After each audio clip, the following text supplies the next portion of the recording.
por uma agenda global para o desenvolvimento sustentável, a ser proferida pelo professor Alair Ferreira de Freitas.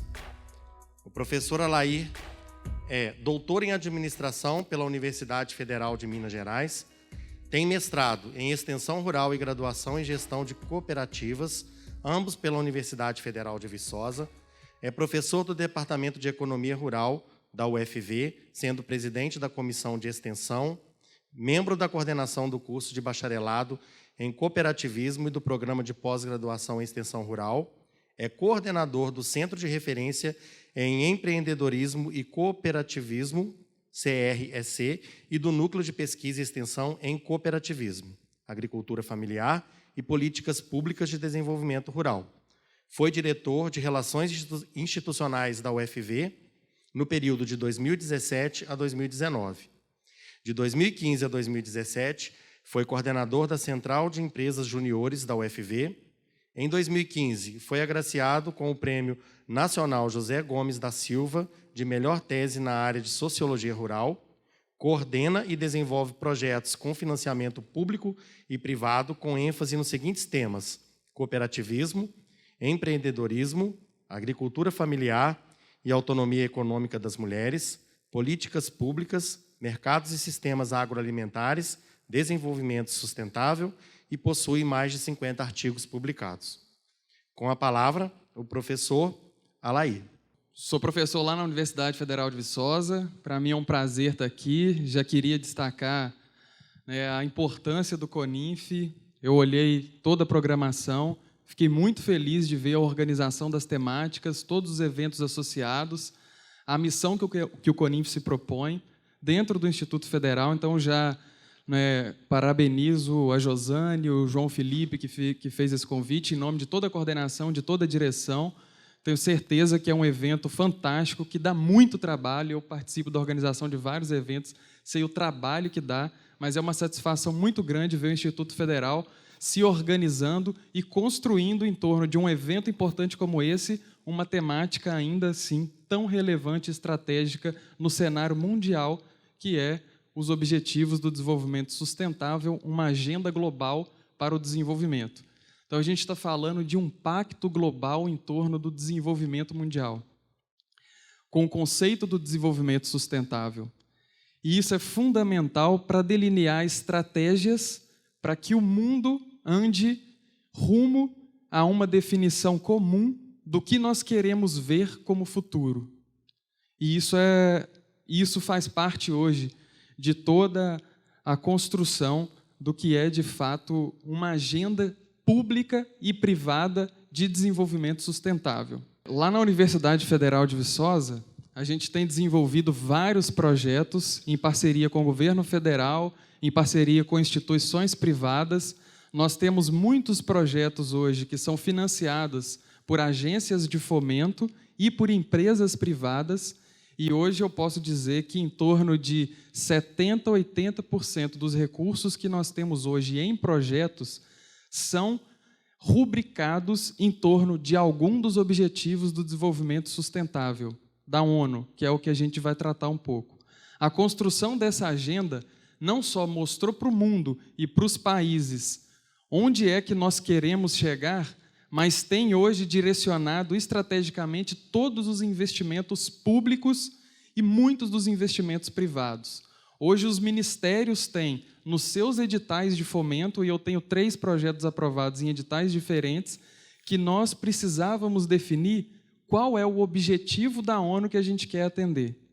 Mas para entender a construção dessa agenda, a gente precisa pensar por que falar em desenvolvimento sustentável, por que criar uma agenda que seja global para se pensar o desenvolvimento sustentável, se nós estamos aqui em Itaperuna, se eu estou lá em Viçosa.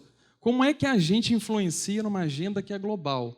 Então, eu vou trazer experiências aqui e dados atuais que nos mostram que caminho nós estamos seguindo e por que é que nós, enquanto acadêmicos, como professores, como membros da sociedade civil, precisamos nos preocupar mais com o planeta e com nós mesmos para pensar que futuro nós estamos, de fato, construindo. Então, eu chamei aqui de por uma agenda global para o desenvolvimento sustentável, para destacar que hoje nós, instituições de ciência, tecnologia e inovação, nós, sociedade civil, nós, empresas privadas, precisamos criar um pacto que seja de fato alinhado com o que nós queremos construir para as gerações futuras. E para falar disso, eu vou contar uma historinha. Eu vou apresentar para vocês uma pessoa. Eu imagino que ninguém aqui deve conhecer a Dona Lia. Alguém aqui conhece a Dona Lia? Ela mora no município de Acaiaca, um município pequenininho no interior de Minas Gerais, mas ela vai contar para a gente e a partir dela a gente vai discutir desenvolvimento sustentável e uma agenda que é global. Ela nunca viajou, provavelmente, ela pouco saiu de Minas Gerais, ela participou de uma conferência em Brasília, mas ela nunca saiu do Brasil, participa de uma agenda global. A Dona Lia, com cerca dos seus 70 anos, as suas décadas de experiência, ela, na sua juventude, foi boia fria. Durante todos os dias, ela tinha que cortar toneladas de cana para receber uma miséria, para se alimentar e para alimentar os filhos que ela tinha e alimentar os irmãos. A família dela toda não tinha posse de terras e todos eram cortadores de cana, sem propriedade de terra e sem moradia. Moraram muito tempo em barracão de lona. Ela era cortadora de cana. Depois os filhos dela começaram a crescer. E ela não sabia o que fazia com os filhos porque mal conseguia alimentar. Morava muito longe e os filhos não tinham como estudar. E ela estava com dificuldades de alimentar os próprios filhos. E aí ela conheceu uma escola que era lá em Acaiaca, ela morava perto de Ponte Nova, trabalhava na cana naquela região.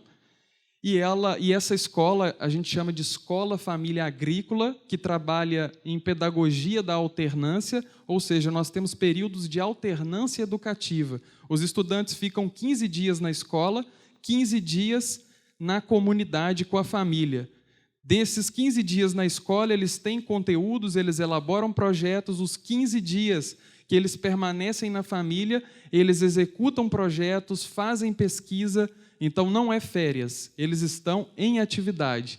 As alternâncias educativas é um modelo pedagógico muito importante hoje e que, através das escolas, famílias agrícolas, consegue incluir uma série de jovens que não têm oportunidade fora do campo. São escolas do campo e não no campo. Mas ela mandou os filhos para lá com a ajuda de um padre da região, porque ela não conseguia pagar a passagem, porque naquela escola os filhos moravam lá e eles se alimentavam. Com isso, ela tinha menos 2 bocas para alimentar dentro de casa, e ela optou por mandar os filhos para lá. Depois de um tempo, ela não conseguia mais cortar cana, e esse padre que ajudou a levar os filhos dela para lá, falou com ela, com mais os 5 filhos que ela tinha, mais o marido, nora, genro, 12 pessoas, que tinha uma escola na zona rural caindo aos pedaços, que se eles quisessem morar lá, tinha um terreninho perto, eles poderiam usar aquela estrutura daquela escola caindo ao pedaço. 16 pessoas, depois foram se agregando novos, morando numa escola caindo aos pedaços. A Dona Lia, que passava fome, continuou tendo dificuldades, ela plantava as mesmas coisas, o marido continuou entrando no ônibus para cortar cana, e a família dela passou a sobreviver dessa discussão e colocar os filhos nas escolas para poder comer, para deixar de alimentar dentro de casa. Essa é a Dona Lia. A Dona Lia passou muito perrengue durante a vida inteira. Essa é a Dona Lia para a qual nós, muitos de nós, projetamos levar o desenvolvimento sustentável. Nós temos o Lucas, nós temos a Dona Eva, nós temos o Felipe, nós temos a Joaquina, nós temos a Dona Maria, nós temos o Davi, o Elcio, nós temos várias Donas Lias no planeta, nós temos várias Donas Lias em Viçosa, várias Donas Lias em Itaperuna. E a pergunta é: para quem e para onde nós estamos olhando? Essa é uma pergunta profunda para entender por que é que a gente fala de desenvolvimento sustentável. Vocês não conheciam a dona Lia de Acaiaca, cortadora de cana.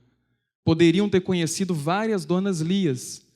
Só que nós naturalizamos a desigualdade, passamos perto de alguém que está pedindo comida na rua, e a nossa naturalização faz olhar mais um, já é uma coisa comum, a gente continua a nossa vida, e as donas Lias do nosso mundo continuam cortando cana, passando fome, mandando filho para comer e morar fora de casa para poder alimentar neto mais novo.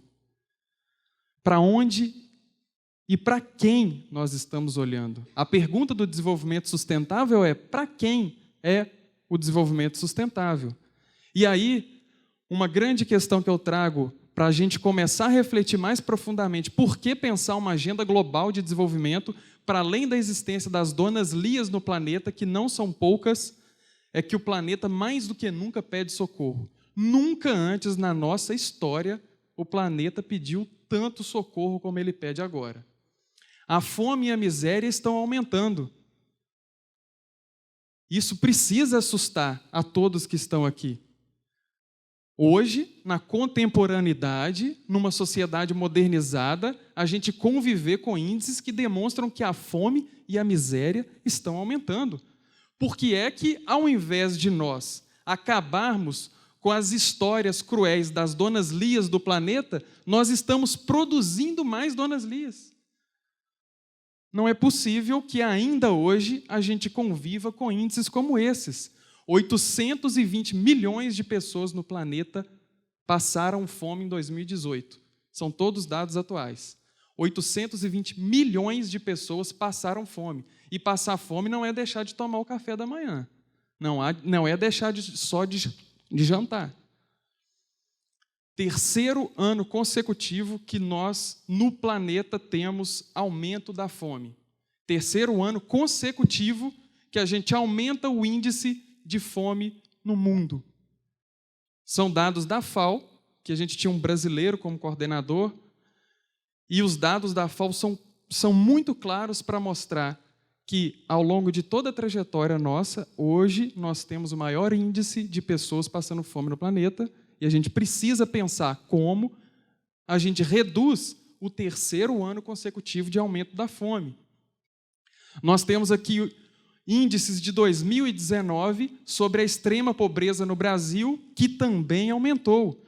Nós temos praticamente 10% de pessoas em extrema pobreza no Brasil, que são pessoas que vivem com R$ 145 por mês. R$ 145. Essa é a renda domiciliar. Nós temos em torno de 27% da população brasileira que vive em condições de pobreza. São índices estabelecidos. Nós temos aqui a definição de que a maioria são mulheres, a grande maioria são pretos e pardos, e 1,8 milhão das pessoas que vivem em condição de pobreza estavam empregados em 2018. Estavam empregados. Esse é um dado importante para mostrar que não apenas o emprego em si garante a saída da linha da pobreza. O Brasil vive hoje um índice alarmante de pobreza. Ainda assim, conseguimos reduzir muito, tivemos muitas políticas sociais que interferiram nesses índices, mas a gente tem sofrido agora com índice em relação a isso. O salário mínimo 998, as pessoas que estão em condição de extrema pobreza, R$ 145. Mais de 12, quase 13 milhões de brasileiros estão desempregados. Se mais de 1 milhão de pessoas lá que estavam empregados estavam na linha da pobreza, 12 milhões de pessoas aqui colocadas, 26% dos jovens entre 15 e 24 anos não estudavam nem trabalhavam. É um índice alarmante. Ninguém pode ser conivente com um dado como esse. Quem somos nós diante de uma situação em que, no final de 2017, o desemprego entre jovens atingiu o maior patamar em 27 anos? Parece que o mundo e o Brasil estão regredindo. 3,5 milhões de estudantes brasileiros foram reprovados ou abandonaram a escola em 2018. Nós estamos falando aqui numa instituição educacional E a gente encontra um índice de evasão e de saída da escola muito grande, que é alarmante para pensar o que essas crianças, esses jovens estão fazendo, saindo da escola. Se a gente acha que a escola transforma, que a educação tem um poder de transformação, mas nós não estamos conseguindo garantir a educação. Nós não estamos nem discutindo que tipo de educação é essa. É só um dado para falar que saíram da escola.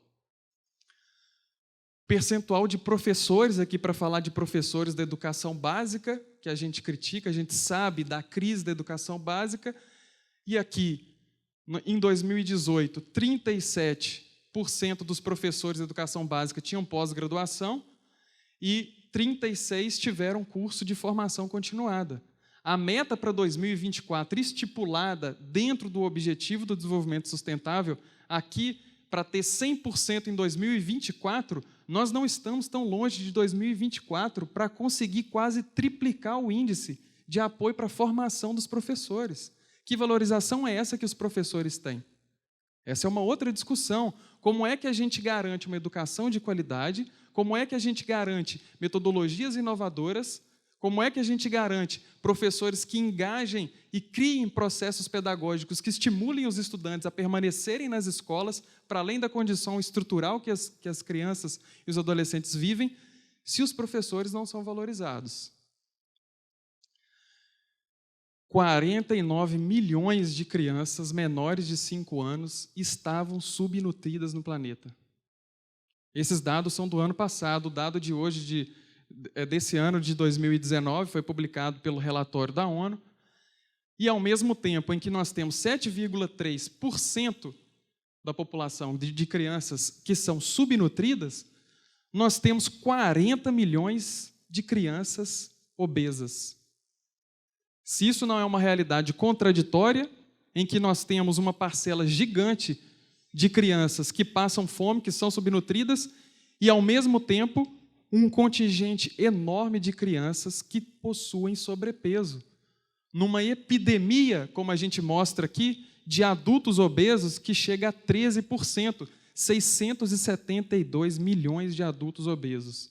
Para quem lembra do índice da fome, das pessoas que passam fome no mundo, nós temos aí uma balança em que equilibra fome e obesidade.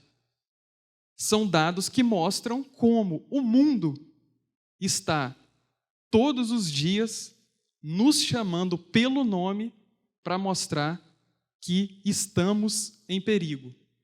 Aqui nesse auditório maravilhoso, com o ar-condicionado ligado, uma temperatura ótima, pessoas bonitas, mas lá fora estamos correndo perigo.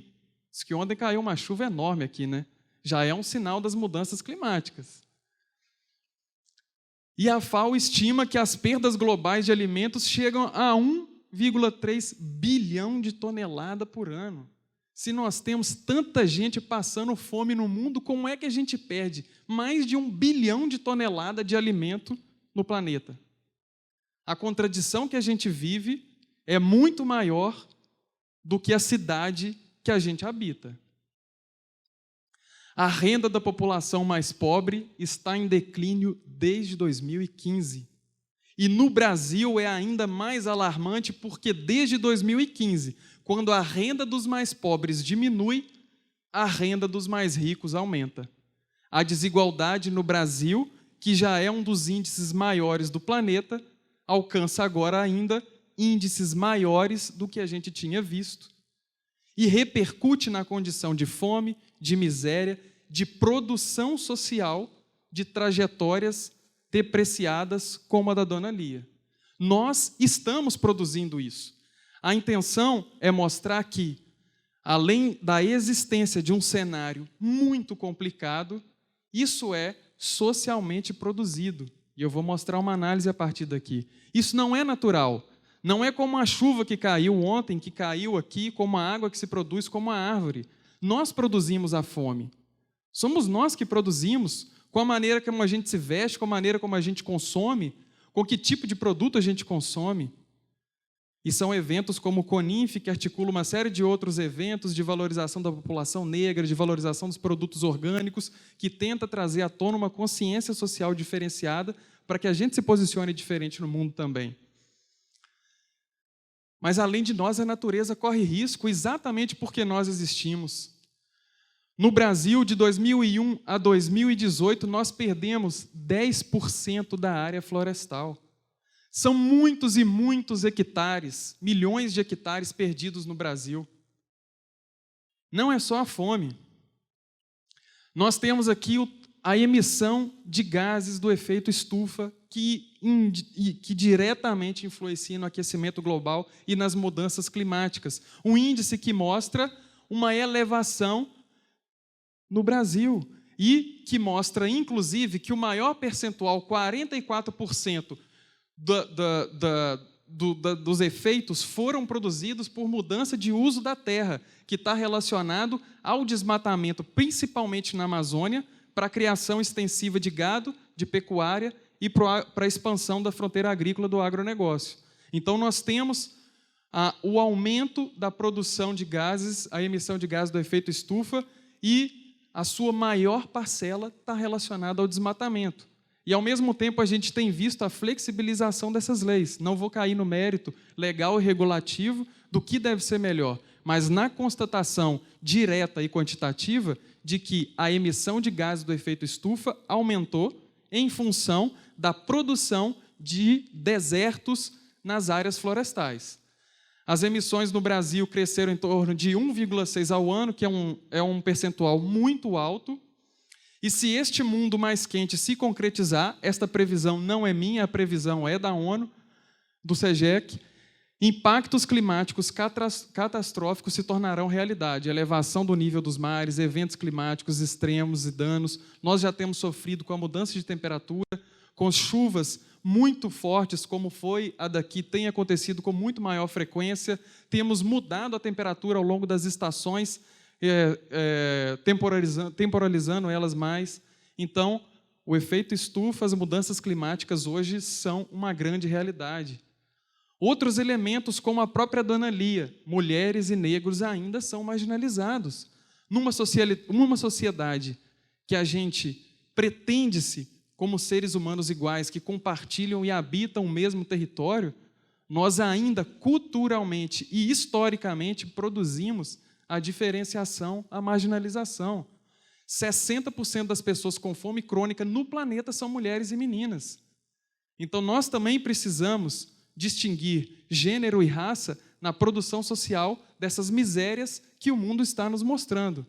As mulheres e negras são as que mais são impactadas pela fome. Dos cargos executivos dos 500 maiores empresas brasileiras, 4,7 são ocupadas por negros, 13,6 por mulheres. Isso não pode ser normal. Nós normalizamos, nós naturalizamos. Então, quando a gente se depara com isso, nós temos mais mulheres. Mais mulheres. Não é porque as mulheres ou os negros são piores nos processos seletivos. Nós produzimos as caricaturas de grandes empresários, de grandes executivos. E cabe aos homens brancos. Essa é uma grande questão construída em torno da análise social, da produção da marginalidade. E a desigualdade tem cores. Eu falei que a desigualdade está aumentando e ela tem cores claras, nesse caso. Brancos, taxa de analfabetismo, 4,2, negros, 9,9. Em todos os índices, os negros saem perdendo. Nós produzimos historicamente também essa desigualdade. Como é que a gente reverte isso? Se a gente quer pensar algo positivo, como todo mundo associa o termo desenvolvimento, se a gente quer desenvolver, isso não deveria estar incluído? Todos esses dados mostram, de fato, então, que nós precisamos refletir mais, primeiro, antes de pensar numa agenda global, pensar na nossa agenda local, em quem está do nosso lado, e se existe alguma Dona Lia do nosso lado. Se a gente tropeça em alguma Dona Lia, mas não consegue enxergar, porque nós culturalmente produzimos a invisibilidade da desigualdade. A desigualdade, a todos os momentos, é invisibilizada para que a gente normalize o nosso comportamento.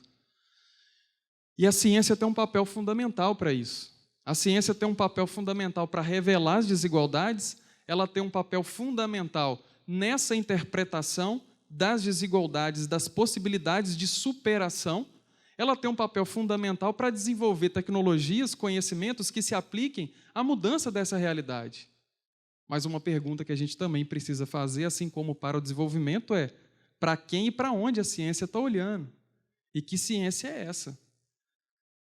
A ciência não só produziu coisas que desenvolvessem a sociedade num sentido e numa conotação positiva, porque senão a gente não vivia essa desigualdade. A quantidade de universidade que o Brasil tem, de instituto federal que assume um papel fundamental, mas a gente ainda convive com essas desigualdades. Por quê? É o que a gente precisa se perguntar o tempo inteiro. Então, o papel da ciência na interpretação dos problemas é um fundamental. E eu trago aqui a questão da fome para análise de todos aqueles, para a gente destacar um pouco a questão da fome para uma análise em relação à sua configuração no planeta. O CONINF está muito alinhado também com a Semana Nacional de Ciência e Tecnologia. Hoje, todas as universidades estão fazendo ainda as suas semanas. Nós temos aí na Semana Nacional de Ciência e Tecnologia o tema bioeconomia como o tema central que articula essa promoção. No ano passado foi relacionado também com o desenvolvimento sustentável e a gente teve também no ano passado o tema A Ciência Alimentando o Brasil. Porque os dados da fome já tinham emergido dos relatórios internacionais e a gente sabe que a ciência é um dos grandes motores para transformar as condições de fome. Mas a gente se apega muito num discurso malthusiano. Malthus, na 1800, por volta de 1800, fez uma análise que muitos cientistas, muitos acadêmicos ainda fazem hoje, de que, se a gente for ver a nossa população mundial hoje, em torno de 7 bi, nós vamos chegar em 2050 com 9 bilhões de pessoas habitando o planeta. E aí a grande análise é de que a gente precisa produzir mais alimentos, obviamente, se a gente tem pessoas passando fome hoje, e a população vai aumentar muito. Então, a nossa conclusão é de que a gente precisa produzir mais alimentos para alimentar essa população toda. E aí a gente cai numa perspectiva setorial e dimensional de equalização da fome.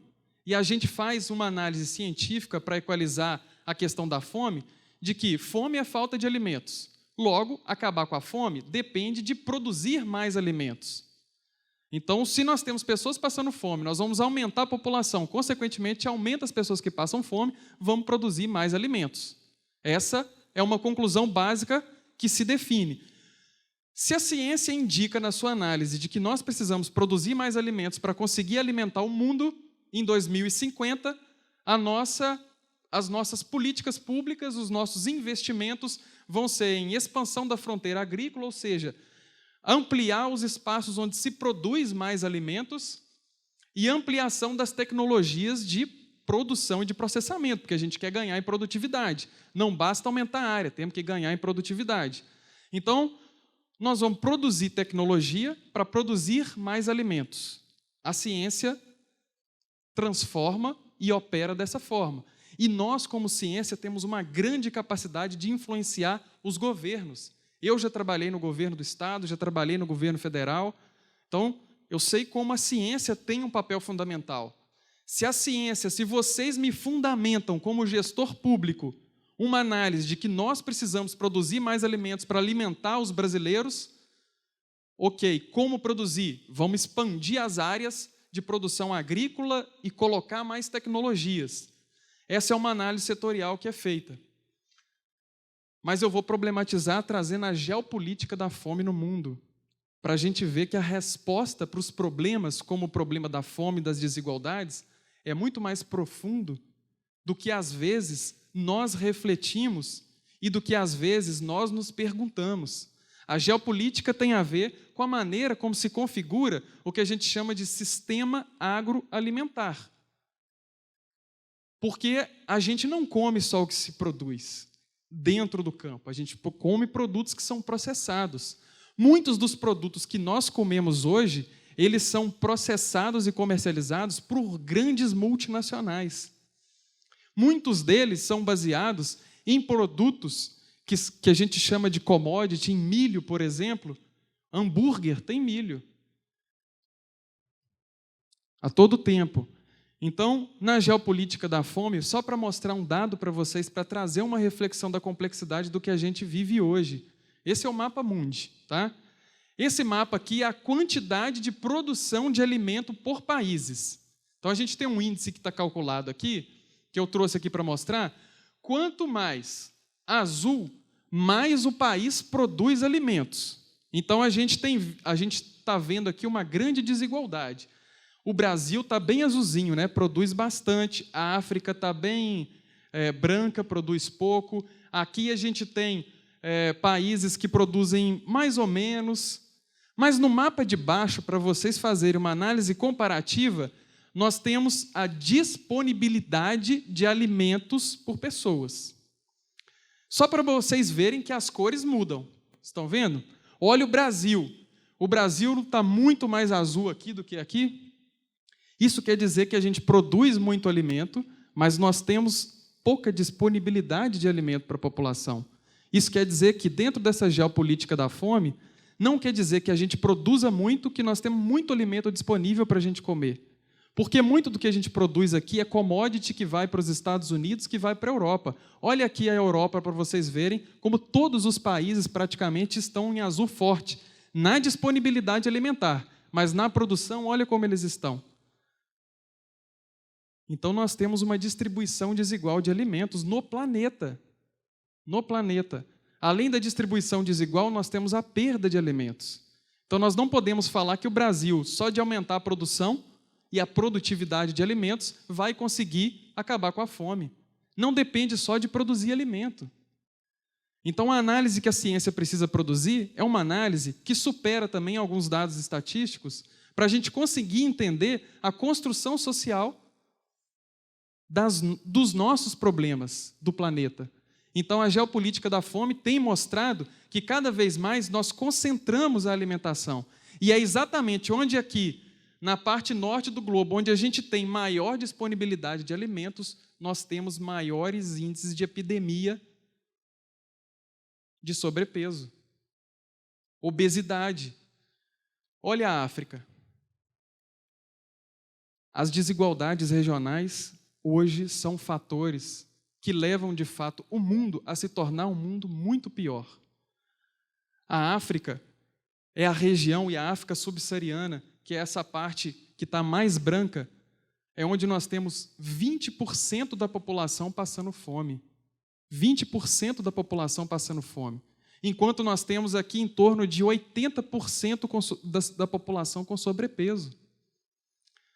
Então, fome, desigualdade, discriminação, não são problemas de Itaperuna, não são problemas só de Viçosa, são problemas do planeta. Resolver a desigualdade em Itaperuna não é possível apenas sem resolver os problemas que o mundo convive. Nós não queremos viver numa ilha. Nós precisamos pensar globalmente. E se o Brasil não pactua isso para transformar a nossa realidade, dificilmente nós conseguimos. Nosso modelo de desenvolvimento que ajuda a produzir desigualdade. Mecanização do sistema de produção, subtração da força motriz por combustíveis fósseis, e a gente vai para as mudanças climáticas. Basicamente, nós vivemos numa economia linear. A economia linear, recursos naturais, matéria-prima, manufatura, distribui e no final a gente descarta. É linear. A gente extrai da natureza, processa, usa e joga fora. Joga fora, faz lixão, degrada o meio ambiente. Algumas pessoas que estão passando fome, que estão precisando, vão lá, agora não pode ter lixão mais, estão tendo dificuldade, estão montando aterro. Então, economia linear. Produz desigualdade e produz degradação ambiental. Diante de toda essa análise, muitos cientistas, muitas empresas já estão produzindo novos ciclos econômicos, que estão se chamando agora de economia circular. A gente não pode mais produzir numa matriz linear que no final a gente descarta. Nós precisamos pensar em toda a roda que envolve a economia, a extração das matérias-primas de maneira sustentável até a reciclagem, sempre que possível, total, para que isso entre de novo no ciclo e seja reaproveitado. Muitas grandes empresas hoje, e empresas multinacionais, estão constituindo selos de economia circular com produtos com reaproveitamento. E a gente tem visto essa consciência aumentar mais. Então, dentro de todo esse pacto, nós tivemos, em toda a trajetória global de desenvolvimento sustentável, a constituição do conceito de responsabilidade. Nós temos visto falar de responsabilidade ambiental, responsabilidade social, surge exatamente porque todo aquele efeito da economia linear e da cultura humana que produziu aquelas desigualdades e produz a fome, tem mostrado que o mundo desse jeito não vai longe. E aí a gente tem construído alguns caminhos para criar um pacto global para o desenvolvimento sustentável, para orientar as nações do mundo, para que a gente consiga repensar a maneira como a gente vive. Só para mostrar rapidamente que quando a gente fala de um pacto global, de uma tentativa de uma agenda multilateral, nós não estamos falando da construção que é de 2015, que é de agora. É algo que é construído historicamente e o mundo viveu uma série de conferências, de mobilizações mundiais que ajudaram a criar consciência política, consciência social e pactos institucionais para um mundo melhor. Nós tivemos lá em 48, no pós-guerra, a Declaração Universal dos Direitos Humanos. Tivemos em Londres um grande efeito que mostrou para o mundo como a poluição mata. A gente teve lá o livro Primavera Silenciosa, que trouxe à tona a importância dos efeitos e os efeitos nocivos dos agrotóxicos na vida humana. A Unesco faz a Conferência Mundial de Conservação da Biosfera. A Conferência de Estocolmo, uma conferência importantíssima na trajetória do planeta, que definiu lá, né, os conceitos relacionados ao meio ambiente humano. E em 87, a gente teve o relatório de Brundtland, Nosso Futuro Comum, um relatório muito importante, que cunhou para o planeta o conceito de desenvolvimento sustentável. Foi exatamente aqui, nesse ponto histórico, que o termo desenvolvimento sustentável aparece e traz desenvolvimento sustentável num conceito em que desenvolvimento sustentável é nós nos mantermos agora e produzirmos e darmos condições para que as gerações do futuro também vivam em boas condições. Nós tivemos a ECO 92, né, que é a Agenda 21, Protocolo de Quioto, o Rio+20, né, depois da ECO 92, e nós tivemos, em 2000, uma conferência da ONU que definiu os objetivos do desenvolvimento do milênio. Foram objetivos que traçaram também diretrizes para os governantes de vários países, mais de 140 países, para que eles pactuassem um comportamento e políticas que garantissem caminhos sustentáveis para as próximas gerações. De 2000 para 2015, nós tivemos também várias mobilizações na ONU, e em 2015 nós tivemos a conferência em Nova York, que define o que foi chamado de Agenda 2030.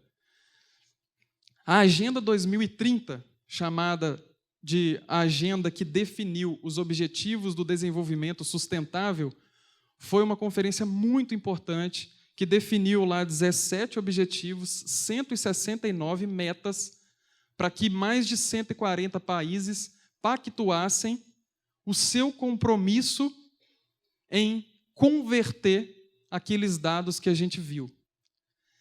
Essa foi uma reunião de vários governantes de vários países, inclusive o Brasil pactuou com essa agenda, e essa agenda tem orientado muito, muito a cooperação entre os países. Então, eu já coordenei missões do Brasil com outros países, SUSU, junto com a Agência Brasileira de Cooperação.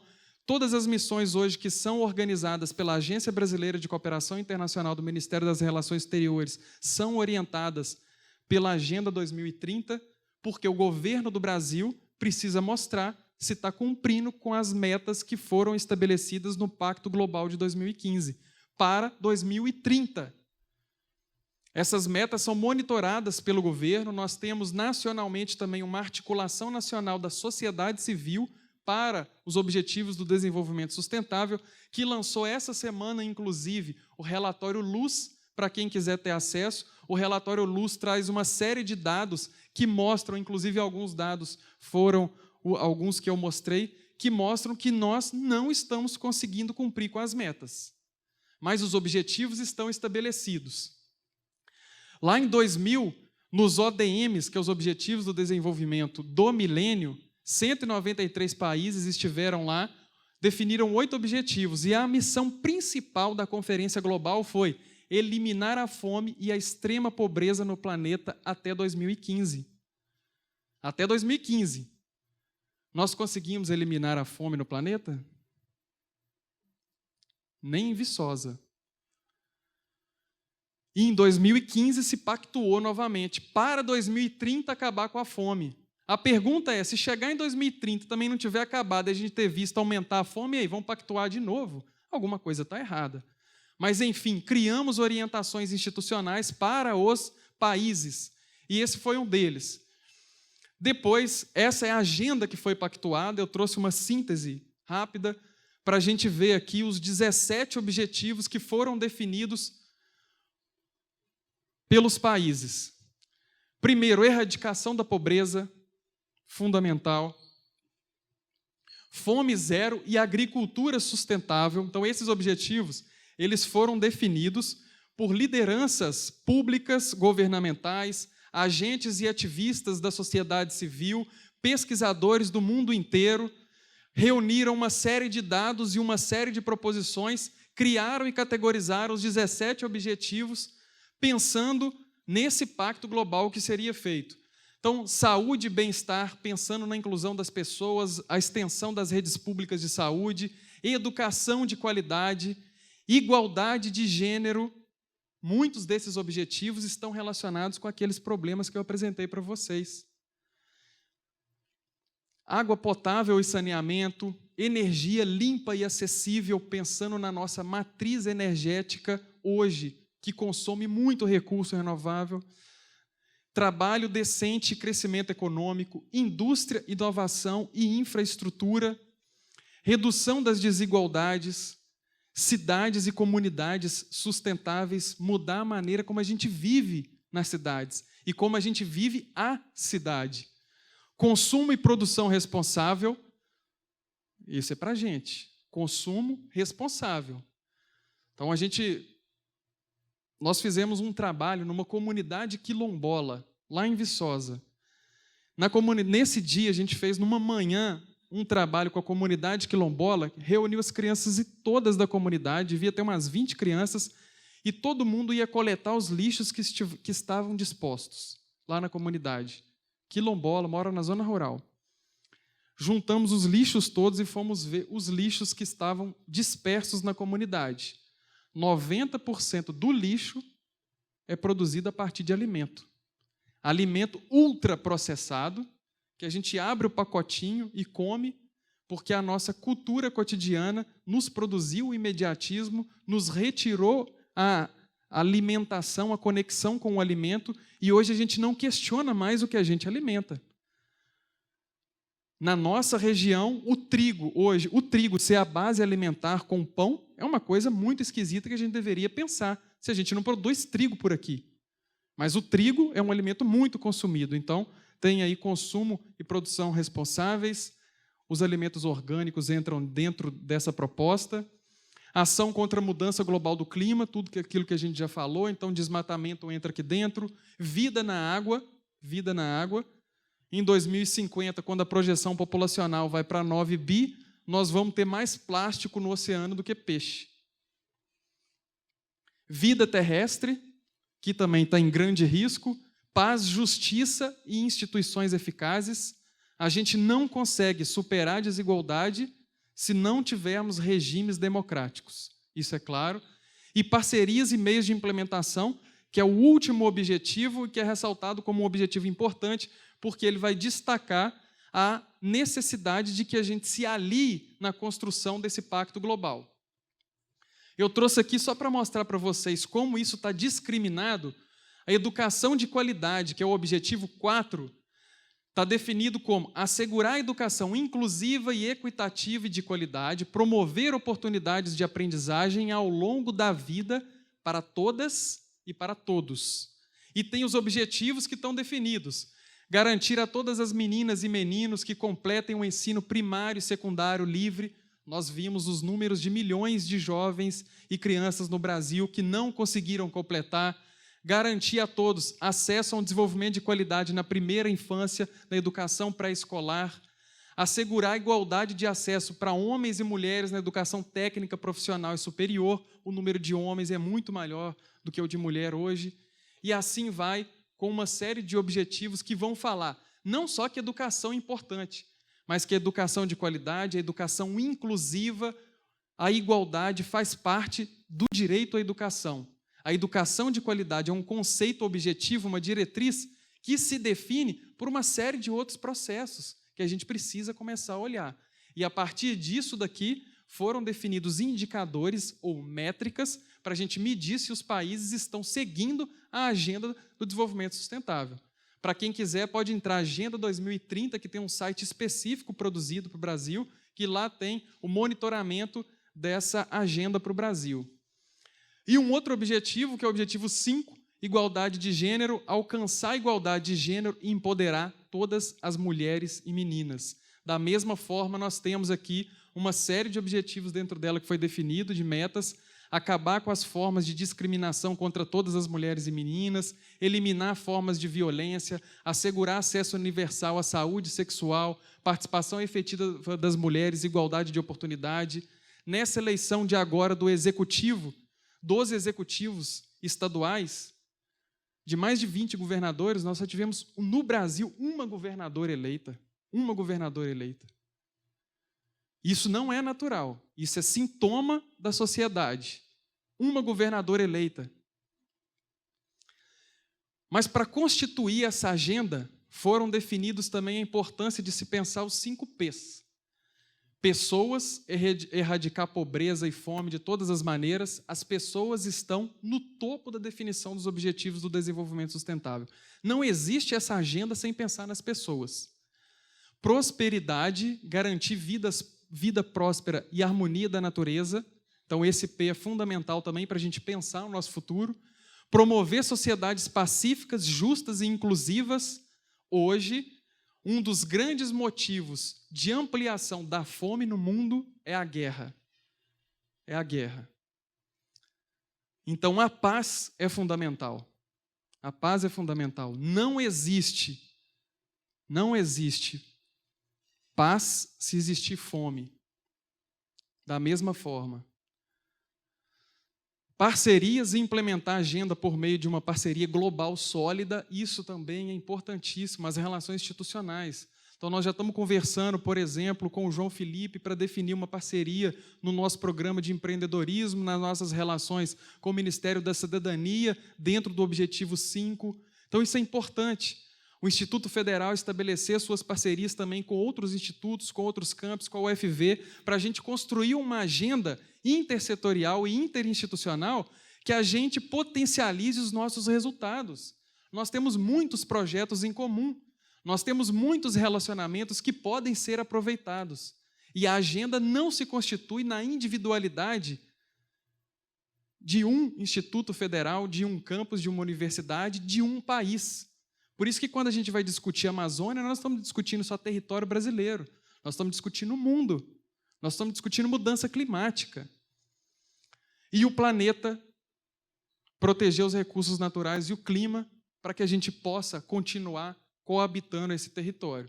Então, esses 5 P's são grandes orientações que permeiam todos os 17 ODS, como eles são chamados. Esses 17 ODS, hoje, como eu já tinha dito, compõem e influenciam muitas agendas multilaterais no mundo. Por que atuar com esses ODS? Para já ir sintetizando. A agenda de desenvolvimento é uma agenda de desenvolvimento compacto, com força de um pacto global que envolve mais de 190 países. Não precisa dizer mais nada, ela tem a força de um pacto global. Hoje a gente fala que trabalha com os ODS. A gente trabalha com algo que é internacional, não é do IFE. Quando o IFE cunha isso para um congresso, é estratégico, não só importante, porque ela dá sinal para a sociedade de que ela está engajada com uma agenda global de desenvolvimento sustentável. Uma agenda global de desenvolvimento sustentável. E mais do que nunca a gente se conecta a uma série de outras agendas. Lá em Brasília tem uma comissão que participam várias pessoas que discutem desenvolvimento sustentável e monitoram os ODS. E a gente pode falar lá hoje que o Instituto Federal, que o campus aqui está preocupado com os ODS e com o desenvolvimento sustentável, que hoje integra uma rede global de parcerias.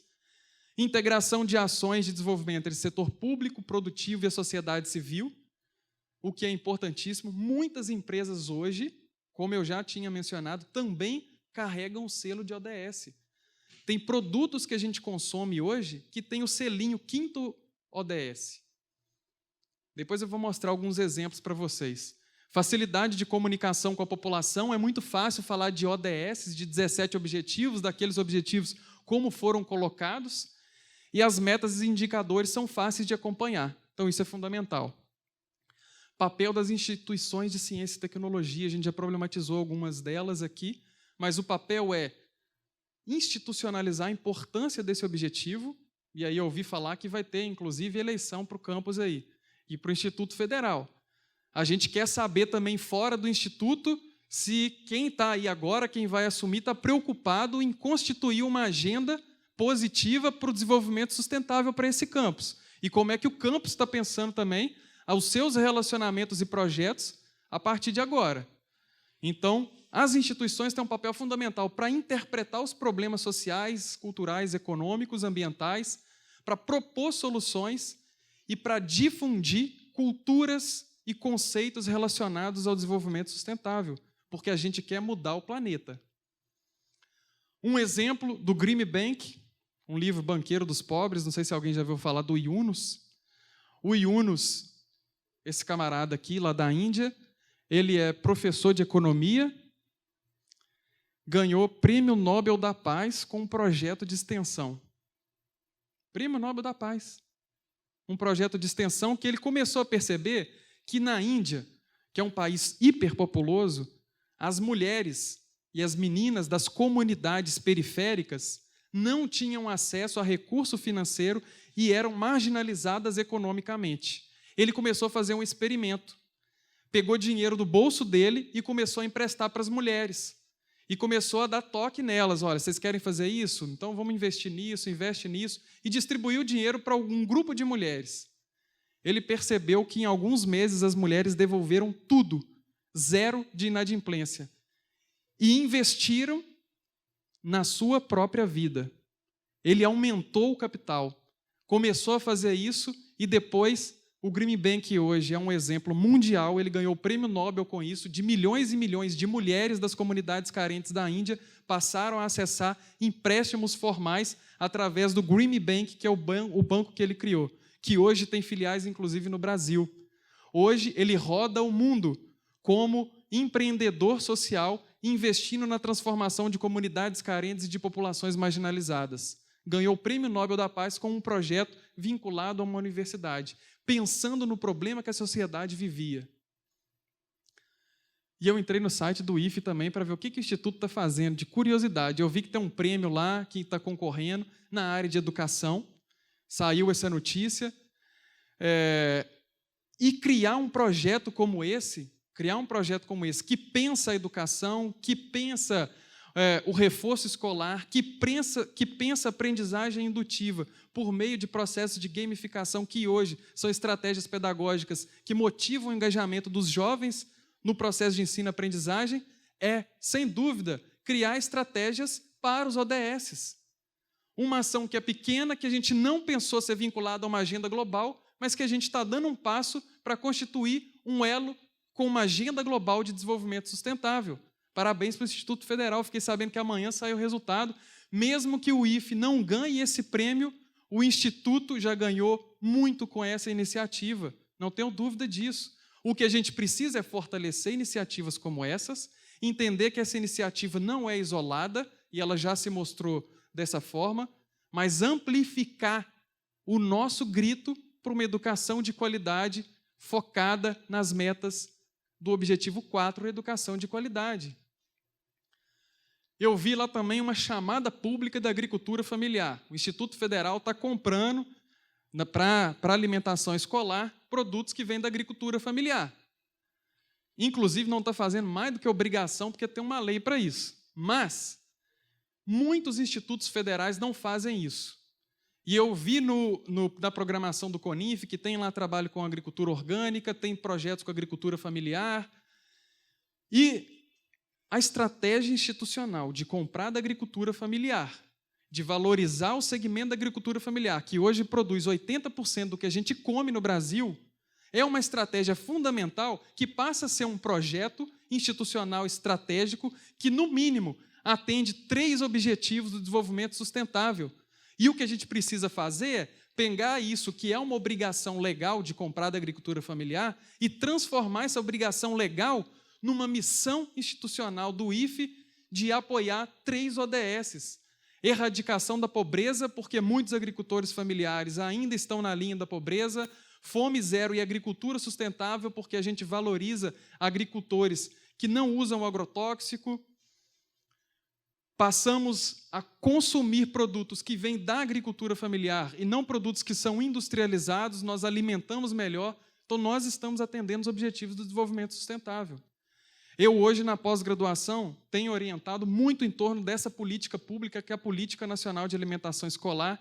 Nós temos um projeto que analisa todos os institutos federais da Bahia e de Minas Gerais, temos uma análise sobre os grandes centros urbanos de Minas Gerais, temos uma outra tese sendo produzida sobre o estado do Amapá, que é o estado que menos consegue comprar da agricultura familiar, e essa é uma política pública que a África tem vindo aqui beber, que é um exemplo premiado internacionalmente, porque a gente alimenta na escola com produtos que vêm da agricultura familiar. E eu trouxe aqui um outro exemplo para vocês, de um projeto que eu coordeno com o Ministério da Cidadania, que tem recurso do FIDA, da ONU, a ONU já publicou sobre isso, que a gente chama de cadernetas agroecológicas.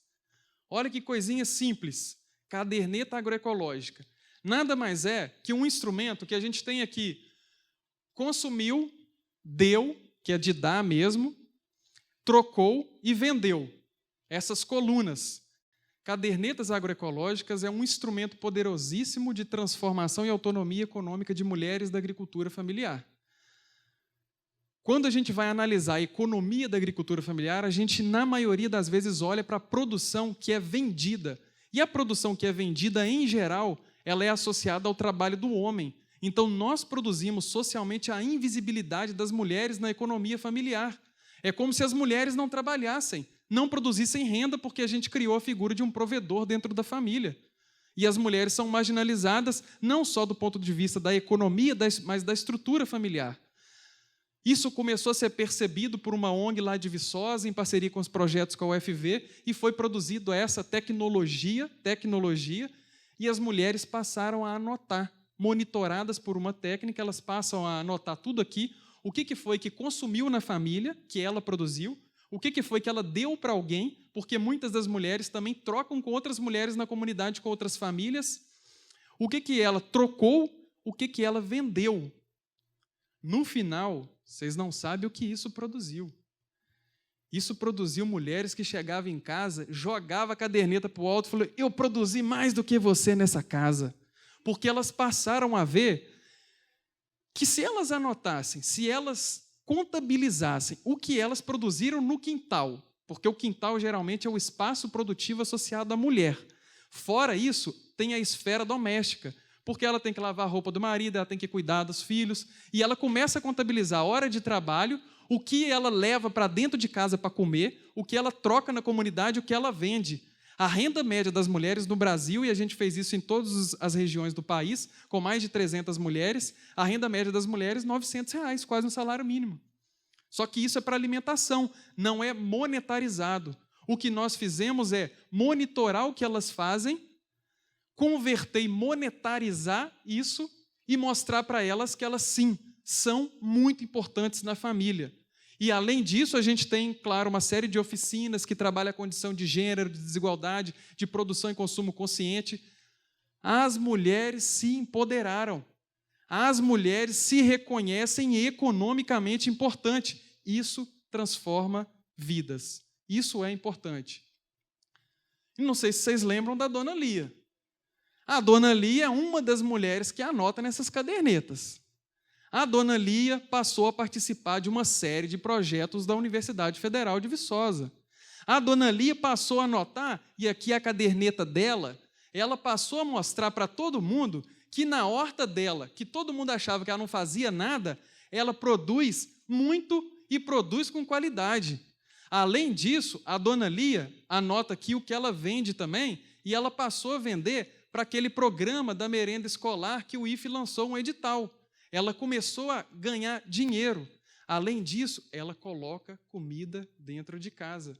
É ela que alimenta a família com as mãos dela. Ela deixou de cortar cana para plantar alimento, para alimentar a família de mais de 10 pessoas.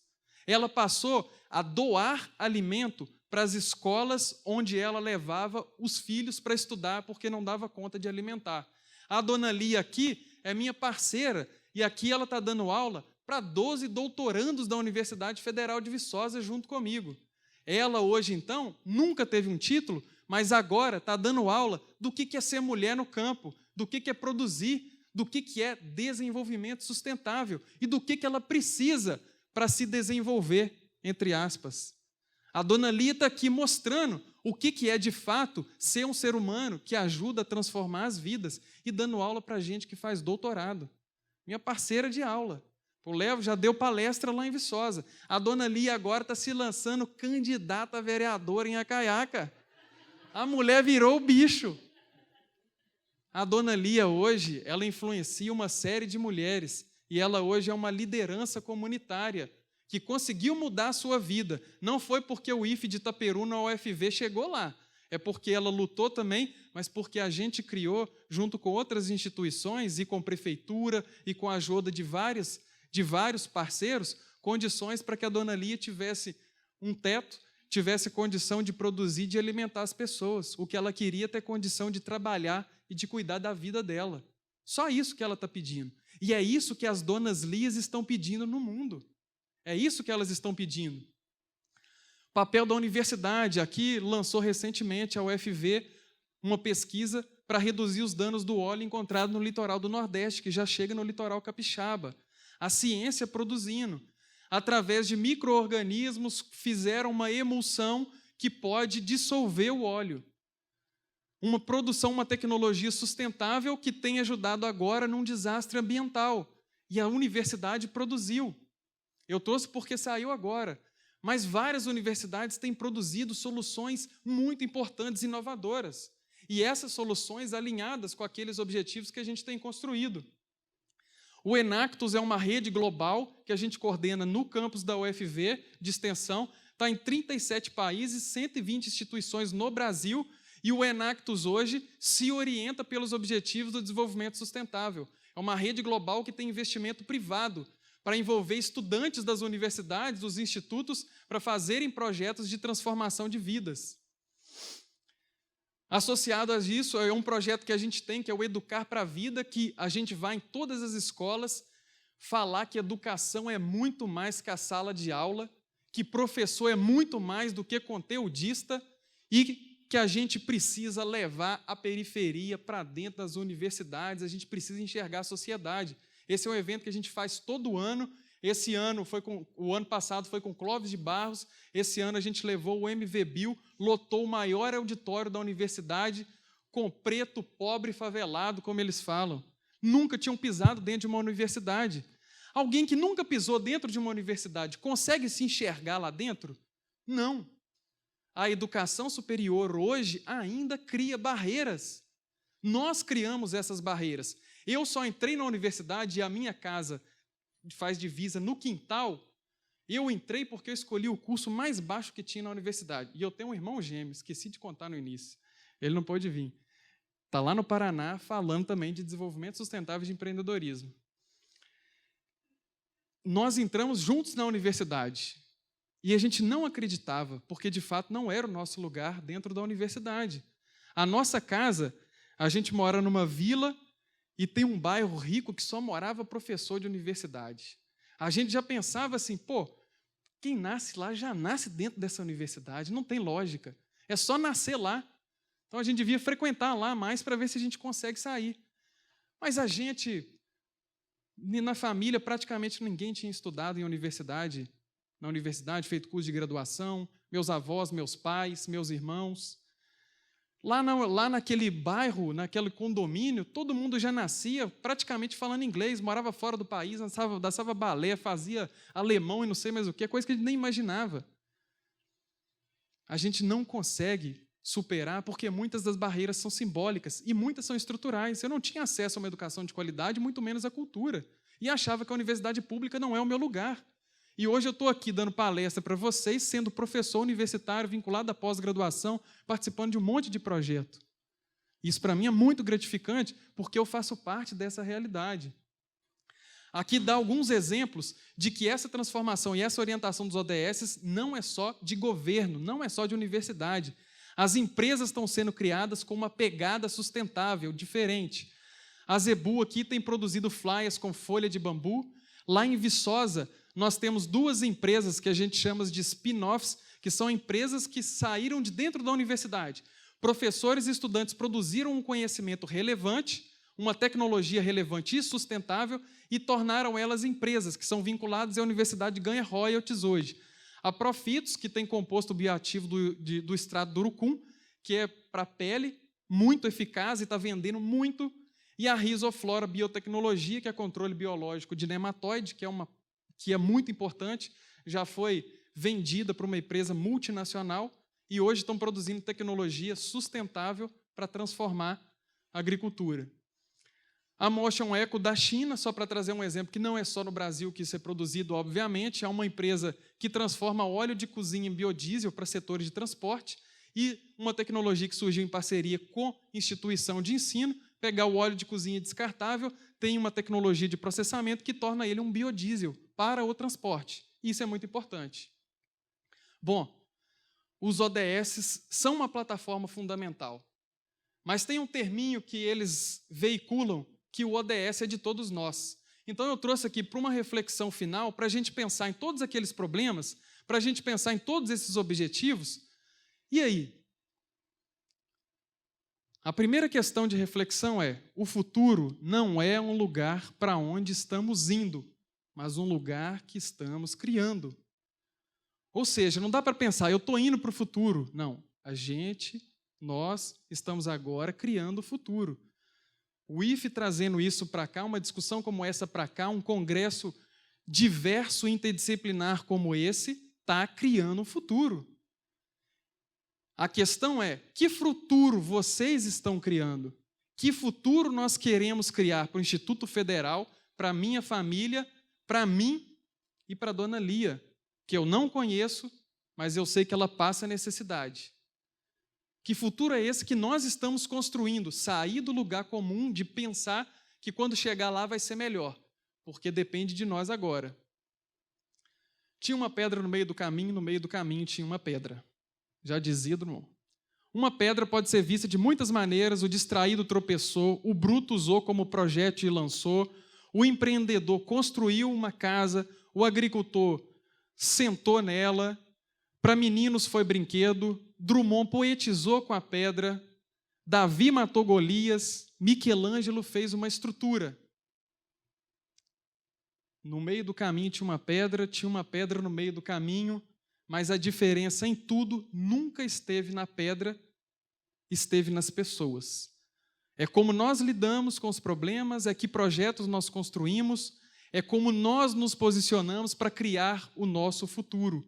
O problema nunca esteve na pedra, esteve nas pessoas que com ela se depararam e do que dela fizeram. E a Agenda 2030 vai falar para a gente que a agenda é de todos nós. E eu vou contar mais uma história aqui. Sebastião José, morador lá de Viçosa, trabalhava com florestas, era viverista e mateiro, então se intitulava cuidador das florestas. Ele era também vinculado à igreja, fazia trabalho pastoral, se intitulava Cuidador das Pessoas. Não existia a ODS. Não existia, nem sabia do campus de Itaperuna daqui do Instituto Federal. Mas ele trabalhava por conta própria, sem saber se a ONU ia achar ele em Viçosa, cuidando de floresta e de planta. Deixou como legado milhares de plantas plantadas, milhares de árvores plantadas. Por conta própria, cuidou de rios. Aos 60 anos, ele entrou na Universidade Federal de Viçosa e fez letras. Formando em letras, ele foi trabalhar voluntário num cursinho pré-vestibular popular da igreja, para ajudar pessoas carentes na formação de literatura. Foi dar aula voluntariamente. Depois dos 60 anos, engatou e foi fazer pós-graduação na área ambiental, porque ele era viverista, mas resolveu trabalhar com água, porque ele falava que para cuidar da planta tem que ter água, e não tem quase ninguém cuidando dos rios. E aí ele passou com 63 anos a ser cuidador de água. Sebastião José, podemos dizer, era um empreendedor da sustentabilidade, como todos nós precisamos ser. Como todos nós precisamos ser. Sebastião José trabalhou a vida inteira lutando para que ele fosse uma pessoa melhor, para que a família dele tivesse um futuro melhor, e ele morreu sem ver os ODSs. Morreu sem saber da existência de ODSs. Mas ele deixou para essa terra milhares de árvores plantadas e um grande legado, que ele utilizava e falava muito, um legado que Paulo Freire, grande educador brasileiro, falava: a educação não muda o mundo, a educação muda as pessoas e as pessoas mudam o mundo. Sebastião José é o meu pai e ele me deixou para provar e para fazer a diferença para o desenvolvimento sustentável. Obrigado.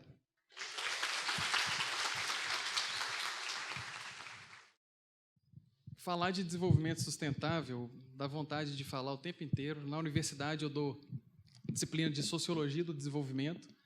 Então, desenvolvimento é um termo complexo que a gente usa cotidianamente, mas usa sem pensar. Muita gente leva desenvolvimento para as donas Lias, mas não sabe que desenvolvimento está levando, porque não sabe quem é a dona Lia. Então, o Instituto Federal tem que pensar que desenvolvimento ele está levando e para quem. Essa é uma grande questão. E o mundo precisa disso. Eu acho que essa reflexão é uma reflexão grande. Eu trouxe o exemplo do meu pai, porque a grande missão que os ODS deixam é que o ODS não é dos governos federais. O ODS é de todos nós. Essa é a mensagem que eles deixam. O ODS é de todos nós. E nós precisamos ser empreendedores da sustentabilidade. E, para mim, ele é o meu maior exemplo de empreendedor da sustentabilidade. Hoje nós temos uma grande liderança mundial que tem promovido uma série de debates, que é o Papa Francisco. Ele tem criado uma série de agendas multilaterais com governos para fortalecer agendas de preservação do meio ambiente na Amazônia. Já teve a Concíclica da Amazônia. Isso é fundamental. Eu tive a oportunidade agora de ser selecionado entre os 500 jovens que vão participar da Conferência Mundial Economia de Francisco, lá na Itália, com o Papa, para discutir uma economia mais sustentável, inclusiva e solidária, porque, segundo o Papa, na carta de chamamento e de divulgação, o mundo não consegue persistir se a nossa economia continuar produzindo fome, matando e criando desigualdade. Então, essa agenda é fundamental. Eu acho que o Instituto Federal passa por um momento institucional importante também. Se tem eleição, temos que ter cautela, temos que pensar nos nossos projetos, temos que pensar os eventos, o que os eventos discutem, e queria deixar a Universidade Federal de Viçosa também de portas abertas, para essas parcerias, para esses projetos. Nós temos esse projeto das cadernetas que eu mostrei aqui, que a dona Lia participa. Semana que vem eu estou indo para o Seminário Nacional de Tecnologias Sociais em Brasília, que é o projeto que a gente vai apresentar as cadernetas. Teve um seminário em Petrolina, que a ONU vai traduzir as cadernetas e mandar isso para a América Latina. Agora, vocês pensam, um negocinho desse tamanhozinho de pensar uma caderneta.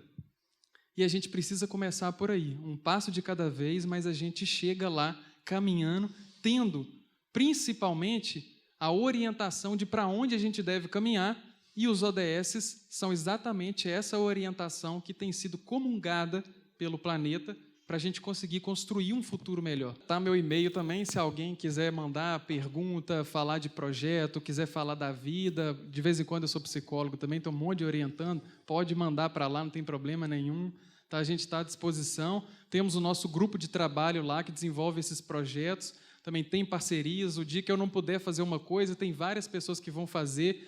Eu tenho um irmão gêmeo, inclusive, se eu não puder e precisar eu estar presente, eu mando ele no meu lugar, não tem problema nenhum. Então, a gente fica à disposição.